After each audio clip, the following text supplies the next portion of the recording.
ನೀವು ಮನುಷ್ಯರನ್ನ ಗುಲಾಮರು ಮತ್ತು ಪ್ರಾಣಿಗಳು ಅಂತ ಹೇಳಿ ನೋಡ್ತಾ ಇದ್ರಿ ನೀವು. ರಾಜರಂತ ಮಾಡಿದಂತ ಬಾಬಾ ಸಾಹೇಬ್ ಅಂಬೇಡ್ಕರ್ ಜನ ನಾವು.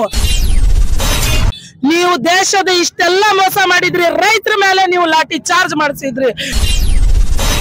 ಆದ್ರೆ ಬಾಬಾ ಸಾಹೇಬ್ ಅಂಬೇಡ್ಕರ್ ಅವ್ರ ಬಗ್ಗೆ ಇನ್ನೂ ಒಂದು ಸಲ ಇನ್ನೂ ಒಂದು ಮಾತು ಮಾತಾಡಿದ್ರೆ ನಿಮ್ಗೆ ಬಿಡಲ್ಲ ಅಂತ ತೋರ್ಸ್ಕೊಳಕ್ಕೆ ಇವತ್ತು ಈ ಬಂದ್ ಕರೆಯನ್ನ ಮಾಡಿದ್ದೇವೆ ಅಂತ ಹೇಳಲಿಕ್ಕೆ ಇಷ್ಟಪಡ್ತೇನೆ.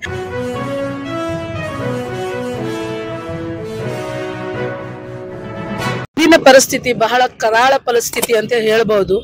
ಯಾಕೆ ಅಂದ್ರೆ ಇವತ್ತು ಬಾಬಾ ಸಾಹೇಬ್ ಅಂಬೇಡ್ಕರ್ ಅವರ ಬಗ್ಗೆ ಸದನದಲ್ಲಿ, ರಾಜ್ಯಸಭಾದಲ್ಲಿ ಹೇಳನಕಾರಿ ಮಾತುಗಳನ್ನ ಯಾವುದೇ ಒಬ್ಬನ ಚಹಾ ಕೊಡೋನು ಇಲ್ಲ ಅಂದ್ರೆ P1 ಕ್ಲರ್ಕ್ ಮಾತಾಡಿಲ್ಲ.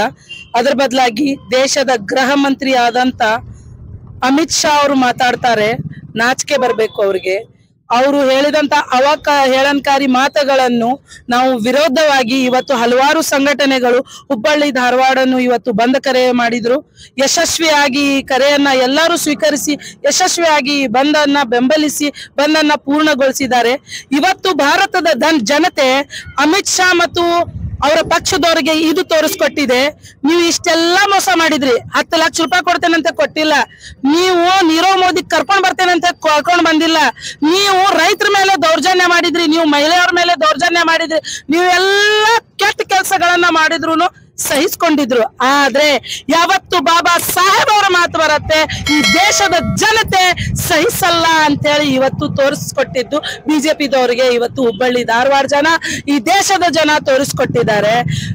ಹೇಳನಕಾರಿ ಮಾತು ಏನಪ್ಪಾ ಅಂದ್ರೆ, ಬಾಬಾ ಸಾಹೇಬ್ ಅವ್ರ ಹೆಸರು ತಗೊಳ್ಳೋ ಬದ್ಲಿ ಭಗವಂತನ ಹೆಸರು ತಗೋಬೇಕು, ದೇವ್ರ ಹೆಸರು ತಗೋಬೇಕು, ನಿಮ್ಗೆ ಮೋಕ್ಷ ಸಿಗತ್ತೆ, ನಿಮ್ಗೆ ಸ್ವರ್ಗ ಸಿಗತ್ತೆ. ಯಾವ ಸ್ವರ್ಗದ ಮಾತು ಹೇಳ್ತಾ ಇದ್ದೀರಾ ಸ್ವಾಮಿ?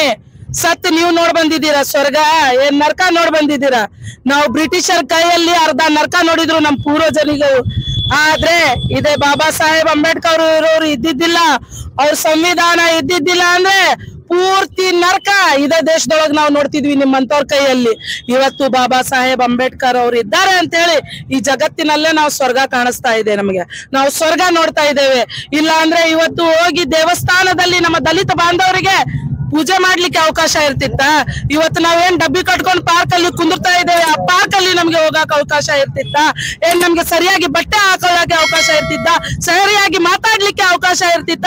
ಸರಿಯಾಗಿ ಕೂತ್ಕೊಳ್ಳಿಕ್ಕೆ ಅವಕಾಶ ಇರ್ತಿತ್ತ? ಯಾವ ದಲಿತ MLA MP ಇವತ್ತು ಬಿಜೆಪಿ ಅಲ್ಲಿ ಇದ್ದಾರಲ್ಲ, ಅವ್ರು ಇವತ್ತು MLA MP ಆಗ್ಲಿಕ್ಕೆ ಕಾರಣ ಇರ್ತಿತ್ತ? ನೀವು ಅದಕ್ಕೆ ಇರ್ತಿದ್ದೇ ಇಲ್ಲ, ಹಕ್ಕೆ ನಿಮ್ಗೆ ಇರ್ತಿದ್ದಿಲ್ಲ. ಇವತ್ತು ನೀವು ಏನು ಇತ್ತು ಸತ್ತಾದಲ್ಲಿ ಕುಂತಿದ್ದೀರಲ್ಲ, ಅದು ನಮ್ಮ ಬಾಬಾ ಸಾಹೇಬ್ ಅಂಬೇಡ್ಕರ್ ಕೊಟ್ಟಂತ ಭಿಕ್ಷೆಯಿಂದ ಕೊಟ್ಟಿದ್ದೀವಿ. ಅದನ್ನ ಅರ್ಥ ಮಾಡ್ಕೋಬೇಕು. ಮಾತೆತ್ರ ನಾವು ಸಂವಿಧಾನ ಬದಲಿ ಮಾಡ್ತೇವಿ, ಮಾತೆತ್ರ ಬಾಬಾ ಸಾಹೇಬ್ ಅಂಬೇಡ್ಕರ್ ಅವ್ರ ಬಗ್ಗೆ ಮಾತಾಡ್ತಾರೆ, ಮಾತೆತ್ರ ಪಾಠದಲ್ಲಿ ಶಾಲೆಯಲ್ಲಿ ಪಾಠ ಮಾಡುವಂತ ಪಠ್ಯವನ್ನು ಅಲ್ಲಿ ಇರುವಂತ ಪಾಠವನ್ನು ಚೇಂಜ್ ಮಾಡ್ತೇವಂತೆ ಮಾತಾಡ್ತಾ ಇದ್ದೀರಿ. ಹೆದರಿಕೆ ಇದೆಯಾ? ಯಾಕೆಂದ್ರೆ ಆ ಪಾಠ ಓದಿದ ಮೇಲೆ ಎಲ್ಲರೂ ರಕ್ತದ ಕಳಕಳದಲ್ಲಿ ಭಾರತ ದೇಶದ ಏನು ದ್ರೋಹಿಗಳು ಇದ್ರು, ಏನು ಅನ್ಯಾಯ ಮಾಡಿದ್ರಲ್ಲ, ಅದೆಲ್ಲ ತಿರುಗಿ ನಿಮ್ಗೆ ಕೆಳಗ್ ಕುಂದಿಸ್ತಾರಂತೆ. ಹೆದರಿಕೆ ಇದೆಯಾ? ಬಾಬಾ ಸಾಹೇಬ್ ಅಂಬೇಡ್ಕರ್ ಅವರ ಸಂವಿಧಾನ ಇದೆ ಅಂತೇಳಿ ಇವತ್ತು ಅಲ್ಪಸಂಖ್ಯಾತರು ಇರ್ಬಹುದು, ಇವತ್ತು ದಲಿತರು ಇರಬಹುದು, ಇವತ್ತು ಎಲ್ಲ ಜಾತಿ ಜನಾಂಗದವನು ಇರಬಹುದು, ಇವತ್ತು ಒಂದು ಸ್ವರ್ಗದಂತ ಜೀವನವನ್ನ ಮಾಡ್ತಾ ಇದ್ದಾರೆ. ಅದೇ ಇಲ್ಲ ಅಂದ್ರೆ ನಿಮ್ ಕೈಯಲ್ಲಿ ಅವ್ರು ಮತ್ತೆ ಒಂದು ಏನ್ ಗೊತ್ತಾ, ಪ್ರಾಣಿಗಳನ್ನು ಮಾಡ್ಲಿಕ್ಕೆ, ಅವ್ರಿಗೆ ಗುಲಾಮರನ್ನ ಮಾಡ್ಲಿಕ್ಕೆ ನಿಮ್ಗೆ ಅವಕಾಶ ಸಿಗತ್ತೆ ಅಂತ ಮಾಡ್ತಾ ಇದ್ದೀರಾ. ಅದೇ ಬಾಬಾ ಸಾಹೇಬ್. ಯಾರು ಬಾಬಾ ಸಾಹೇಬ್? ನೀವು ಮನುಷ್ಯರನ್ನ ಗುಲಾಮರು ಮತ್ತು ಪ್ರಾಣಿಗಳು ಅಂತ ಹೇಳಿ ನೋಡ್ತಾ ಇದ್ರಿ ನೀವು. ಅದೇ ಗುಲಾಮರು ಮತ್ತು ಪ್ರಾಣಿಗಳಿಗೆ ರಾಜರಂತ ಮಾಡಿದಂತ ಬಾಬಾ ಸಾಹೇಬ್ ಅಂಬೇಡ್ಕರ್ ಜನ ನಾವು. ನೀವು ದೇಶದ ಇಷ್ಟೆಲ್ಲ ಮೋಸ ಮಾಡಿದ್ರಿ, ರೈತರ ಮೇಲೆ ನೀವು ಲಾಠಿ ಚಾರ್ಜ್ ಮಾಡಿಸಿದ್ರಿ, ನೀವು CA ಹೆಸರಿನಲ್ಲಿ ದಬ್ಬಾಳಿಕೆ ಮಾಡಿದ್ರಿ, ನೀವು NRC ಹೆಸರಿನಲ್ಲಿ ಜನರಿಗೆ ತೊಂದರೆ ಕೊಟ್ರಿ, ನೀವು ಇವತ್ತು GST ಹೆಸರಿನಲ್ಲಿ ನೀವು ತೊಂದರೆ ಕೊಡ್ತೀರಾ. ನೋಟ್ ಬದಲಿ ಮಾಡೋದು ಒಂದು ಡಿಸಿಷನ್ ನಿಂದ ಜನರಿಗೆ ನೀವು ಮೋಸ ಮಾಡಿದ್ರಿ. ಆದ್ರೆ ಎಲ್ಲವನ್ನು ಸಹಿಸಿಕೊಂಡಂತ ಭಾರತದ ಜನತೆ ಇವತ್ತು ನಿಮ್ಗೆ ಕಪಾಳ ಮೋಕ್ಷ ಎದಕ್ಕೆ ಮಾಡಿದೆ ಅಂದ್ರೆ, ನೀವೆಲ್ಲ ಮಾಡಿದ್ರು ಸಹಿಸಬಹುದು. ಆದ್ರೆ ಬಾಬಾ ಸಾಹೇಬ್ ಅಂಬೇಡ್ಕರ್ ಅವ್ರ ಬಗ್ಗೆ ಇನ್ನೂ ಒಂದು ಸಲ ಇನ್ನೂ ಒಂದು ಮಾತು ಮಾತಾಡಿದ್ರೆ ನಿಮ್ಗೆ ಬಿಡಲ್ಲ ಅಂತ ತೋರ್ಸ್ಕೊಳಕ್ಕೆ ಇವತ್ತು ಈ ಬಂದ್ ಕರೆಯನ್ನ ಮಾಡಿದ್ದೇವೆ ಅಂತ ಹೇಳಲಿಕ್ಕೆ ಇಷ್ಟಪಡ್ತೇನೆ. ಜೈ ಹಿಂದ್, ಜೈ ಕರ್ನಾಟಕ, ಜೈ ಭೀಮ್.